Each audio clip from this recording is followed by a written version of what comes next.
How great is God, exalted in power, majestic above all. The heavens tell of his greatness. The skies display his awesome craftsmanship.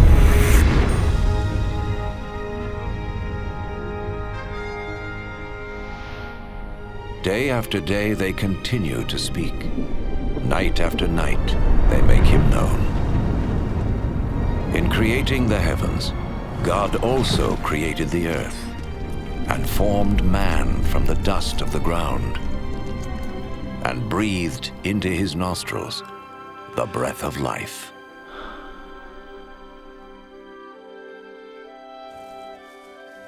The God of love created man and woman in his own image to have a relationship with him.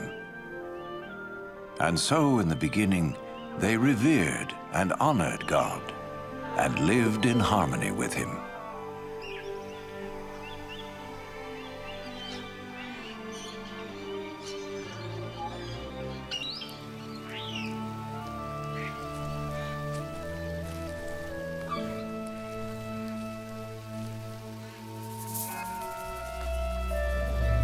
This continued until one day, Satan tempted the woman to eat the forbidden fruit, and she gave it to the man, who also ate. In so doing, mankind rebelled against God and went their own way.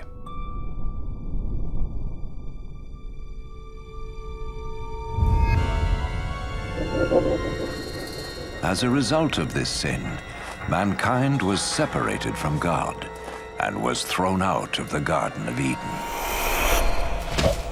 But God still loved mankind. It was never his desire to be separate from those he created.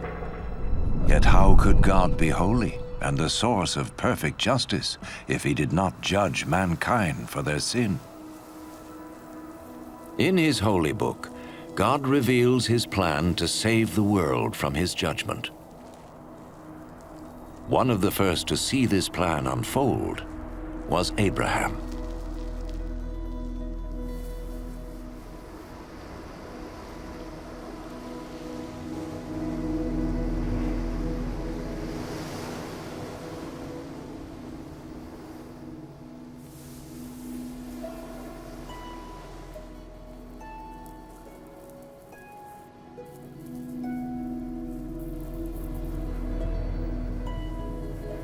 Abraham was a righteous man, whom God promised to bless and make his descendants as numerous as the sand of the sea and the stars of the sky.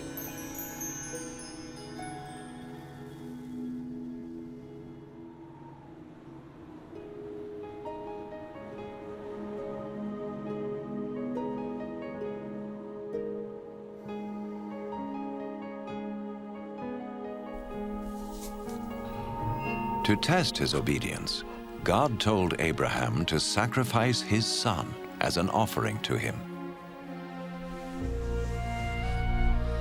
Abraham trusted God and sought to obey him.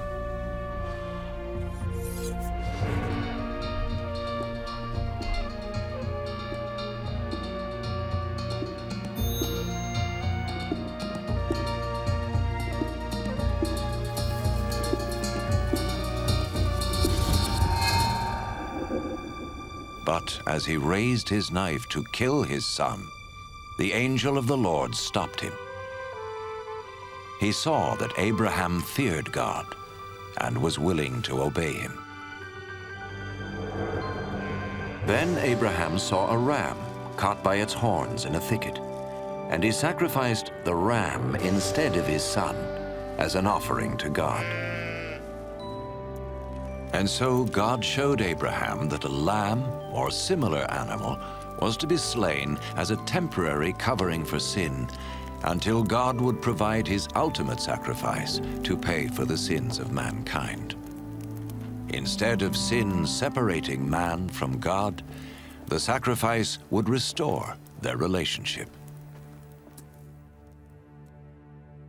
The Holy Scriptures speak of one who was to come and be the ultimate sacrifice for the sins of the world, As the ram took the place of Abraham's son, so this one who would come would take man's place, so he could be forgiven. Some refer to this person as the Messiah, the one who would come and reconcile the world back to God once and for all.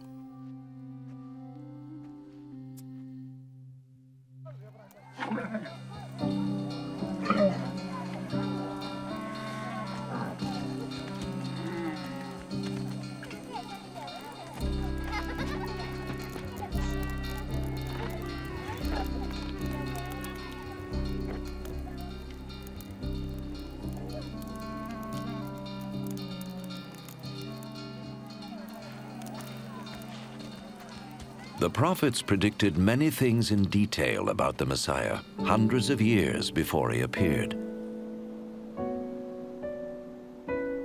The prophet Isaiah foretold that his birth was to be a miraculous one. A virgin would conceive a child who was to be called the Son of God. The prophet Micah predicted that the Messiah would be born in Bethlehem, while the prophet Zechariah foretold his entry into Jerusalem on a donkey and his betrayal by Judas, one of his followers. Isaiah prophesied what the Messiah would do when he came. The Lord's anointed will preach the good news to the poor, bind up the brokenhearted, proclaim freedom for the captives, and proclaim that the time has come when the Lord will save his people.